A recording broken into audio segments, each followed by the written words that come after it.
Hey, what's up guys? Welcome to this squad builder featuring a full team of ratings refresh winter upgrade cards from the Premier League. This team is incredibly overpowered with some really high rated cards, some great players to be using, and it actually performs really well. This formation is perfect for build-up play. It's also really good for counter-attacking, and it just proves very effective at nullifying your opponents, but also creating a ton of chances too. So I'm sure you'll enjoy. If you do, then remember to hit that like button, as that will really help me out, as well as to subscribe. And if you have any questions, if you have any comments on the players that I've used, maybe even some players that I should have used instead, leave all of that in the comments below, as I love reading what you guys have to say. So without further ado, we're going to kick off in goal with the now rated 87 Alisson. His 85 rated card was absolutely superb, but this 87 card takes things to a whole new level. He is fantastic, great distribution, very solid shot stopping, makes some incredible saves. He's so agile in the goal. I just found him to be an absolute brick wall in between those sticks. He was brilliant, very good, great all-rounder, good speed, comes out, closes the angles down well, fills the goal well. Overall, a solid pick that will not let you down, I absolutely promise, and well worth going out and buying. So now we're going to go ahead and put in our right back, which is an interesting choice. Not everyone's first choice. The 76 rated Wan-Bissaka card. Now this card is actually really solid, and you'll see why with some of the clips. His pace is phenomenal, obviously. 88 overall is brilliant. He can get up and down the wing all day long, create chances, you know, provide width for the team while there is no actual wingers, which is always good for your fullback. But he also gets back well, he covers, he creates lots and lots of ball win opportunities with his pace, because he's always there in the right space, and when he's not, he still gets in good areas, which is really good. Defense, physicality is decent. He's alright dribbling as well. His passing is quite good. So overall, actually, a player who plays way better than his rating would suggest. At centre back, we're going to go ahead and put in the partnership of Toby Alderweireld and 88 rated Van Dijk. Now I'll talk about Alderweireld first. He is a solid pick. He's a bit unglamorous in this game, you know. He's quite good, but he doesn't really shine like Van Dijk does necessarily. But he's really OP. Great defence. 89 on the defence means that he's always in good areas. He goes about his business very confidently, wins the ball back, nips in to make interceptions. Very solid player. Good in the air as well, you know, wins a lot aerially. His pace is actually okay, you know, it's quite usable. Obviously you can upgrade certain areas, and once he does win the ball back, he's got a good range of passing. That's what I love about this team, is everyone's so confident on the ball, and Toby Alderweireld is very good at that. 74 overall passing on a centre back is very neat and tidy. Very similarly to Van Dijk, who actually has a much lower rated passing column. However, it's actually really good. He can distribute the ball well. He's very confident with his short and long range passing, which is good.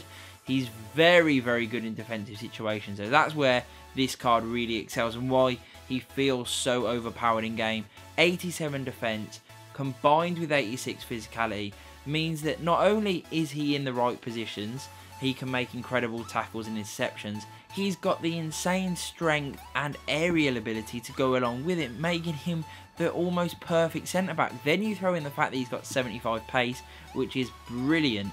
He is an absolute beast in this game. He's very expensive, yes. He's one of the most expensive players in this team, if not the most expensive. I think he is.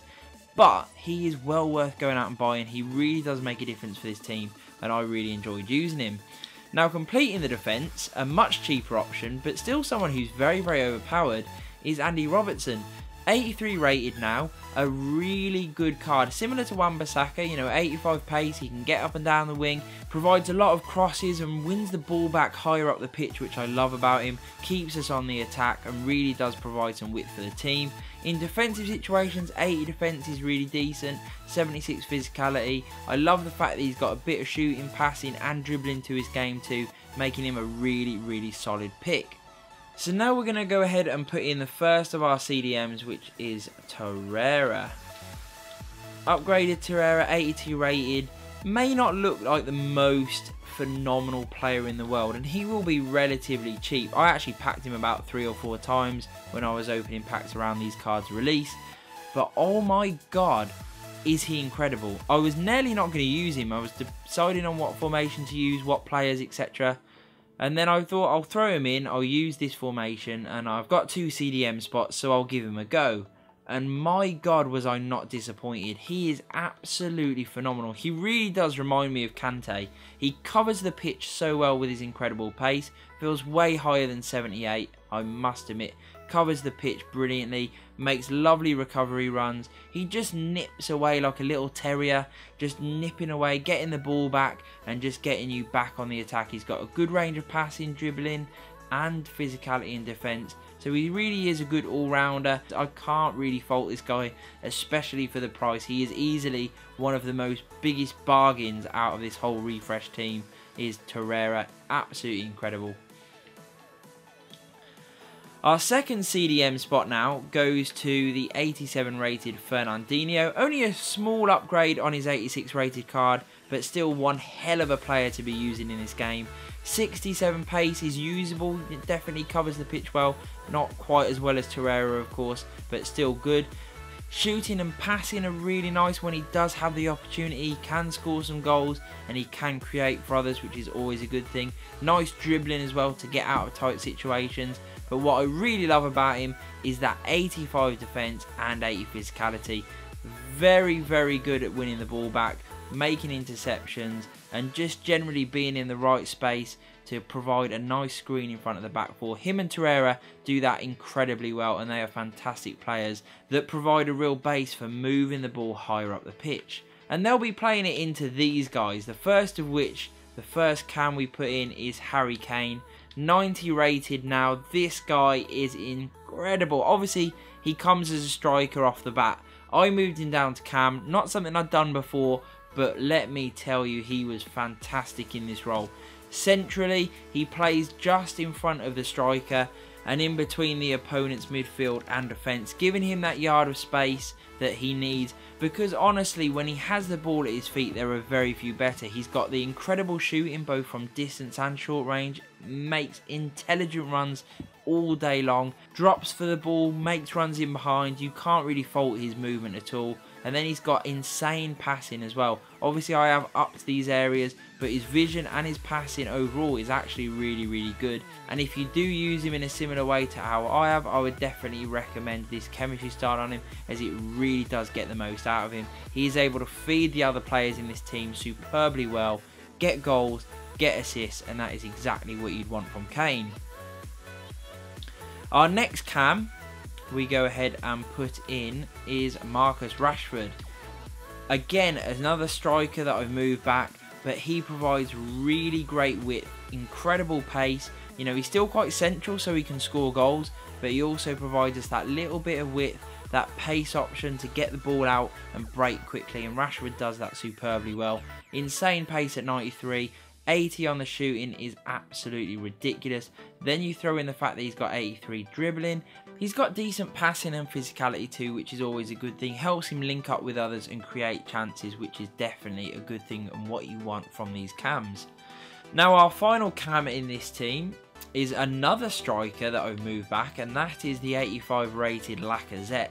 Now, I was a bit unsure about this guy. Obviously, I have upped his pace a little bit, but he wasn't really Rashford standard for pace, and that's really what I wanted from the two wider cams.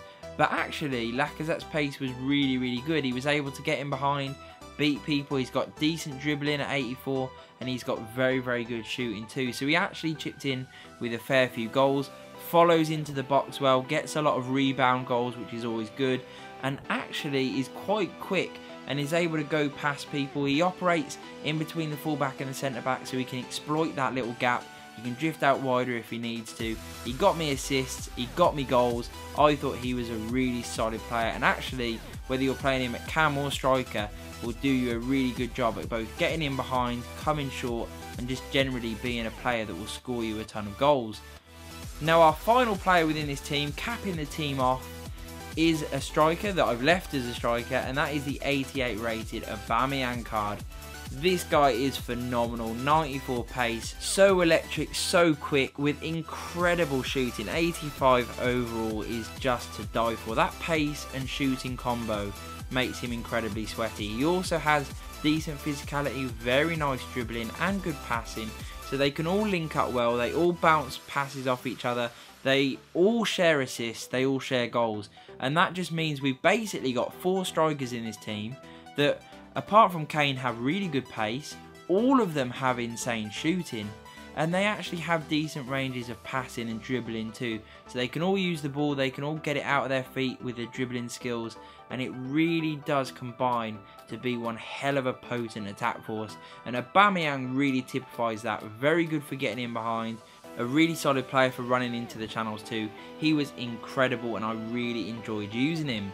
So now we're going to have a look at the custom tactics, guys, and as you can see, we have the defense on defensive style for pressure after possession loss, which I think really helps his team, keeps the pressure on, keeps us high up the pitch.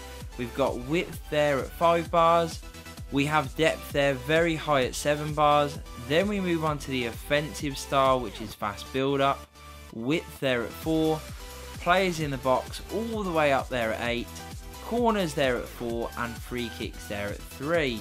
So now we move on and have a look at the instructions, and on Aubameyang we have stay central and getting behind, Harry Kane we have stay forward, we have nothing on the 2 wider cams, Fernandinho we have stay back while attacking, as well as Lucas Torreira, and that is it, guys. That is all the instructions on these guys. That was the team. I thought it would play well, but it honestly surprised me no end. So many goals within this team, such a great range of defence, mixed with really good passing and dribbling and incredibly potent striking, which made it a brilliantly fun team to use, that you can use in multiple different ways, whether you're counter-attacking, whether you're a possession-based team. You can do all of that with this. Very versatile, really overpowered. I hope you've enjoyed this squad builder, guys. If you have, let me know in the comments below, and peace.